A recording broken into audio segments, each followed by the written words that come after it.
बच्चों, चलिए स्टार्ट करते हैं एक्सरसाइज 7.9 क्वेश्चन नंबर 3। हमें ये फंक्शन दे रखा है, इसे हमें इंटीग्रेट करना है। तो जल्दी से देखो, ये क्वेश्चन आपने पहले भी कर रखा है, इंटीग्रेशन बाय पार्ट में कर रखा है। तो जल्दी से बता दो ये किसका फॉर्मूला होता है। जल्दी से बताओ किसका फॉर्मूला होता है। ये फॉर्मूला होता है, लिमिट जा रही है 0 से 1, और ये फॉर्मूला जो होता है वो होता है 2 tan इनवर्स x का। किसका? 2 tan इनवर्स x का फॉर्मूला होता है। तो ये किससे होगा? ये सॉल्व होगा इंटीग्रेशन बाय पार्ट से। आइलेट पा जाओ, आइलेट पाओगे तो इनवर्स फंक्शन सब में पहले होता है।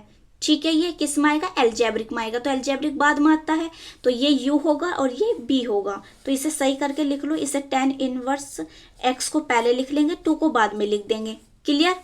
इतना बात समझ में आए। अब u और v, ये u है और ये b है, तो u और b का फॉर्मूला भी आपको पता होना चाहिए क्या होता है। u को बाहर रखेंगे, b का इंटीग्रेशन करेंगे minus d upon dx। u को डिफ्रेंशिएट करेंगे, b का इंटीग्रेशन करेंगे, फिर टोटल का इंटीग्रेशन करेंगे। यही तो फॉर्मूला होता है। तो चलिए करते हैं। u को बाहर रखो, tan इनवर्स x को बाहर रखो, x का इंटीग्रेशन 2 का इंटीग्रेशन करेंगे तो क्या आएगा? 2x आएगा। डायरेक्ट कर रही हूं मैं। माइनस tan इनवर्स का डिफरेंशिएट करो तो क्या आएगा? 1 अपॉन 1 प्लस एक्स स्क्वायर, और 2 का इंटीग्रेशन होगा तो आएगा 2x dx। लिमिट हमारी जा रही है 0 से 1। अब इसका देखो, इसका डेरिवेटिव ऊपर प्रेजेंट है। अगर इसे t मानते हो तो आपको ये मिल जाएगा। तो क्या बनेगा? 2x tan inverse x। तो ये डायरेक्टली मैं लिख दूं log 1 प्लस एक्स स्क्वायर 0 1। देखो, अगर हमारे पास जो इसे अगर हम t मानते हैं, इसका डेरिवेटिव ऊपर प्रेजेंटेड, डायरेक्ट हम लिख सकते हैं log, डिनोमिनेटर लिख देते हैं। क्लियर? देखो आपको यहाँ समझा देती हूँ मैं इधर। अगर 1 plus X square equal to T मानते हो तो ये 0, 2x dx equal to dt। तो क्या लिखोगे? dt upon T. तो ये क्या होता है? log t की जगह t की वैल्यू पुट करोगे तो क्या आएगा? 1 प्लस एक्स स्क्वायर। क्लियर?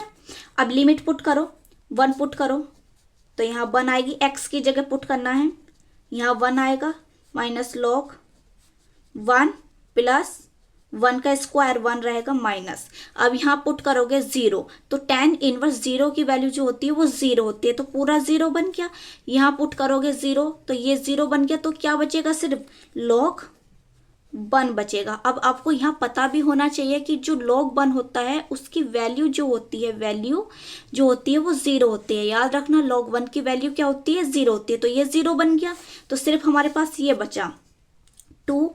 1 की मल्टीप्लाई 2 से करेंगे 2, और tan इनवर्स 1 में tan की वैल्यू कब होती है? tan, ये tan है, ठीक है, tan पाई अपॉन 4 पे होती है। tan पाई अपॉन 4 पे माइनस log 2, ये तो 0 बन गया। तो ये tan से ये कैंसिल, तो पाई अपॉन 4 पे होती है माइनस log 2। इससे ये कैंसिल 2 टाइम्स, तो पाई अपॉन 2 माइनस log 2। ये हमारा आंसर आ गया। वीडियो को लाइक करो, शेयर करो, सब्सक्राइब करो चैनल को।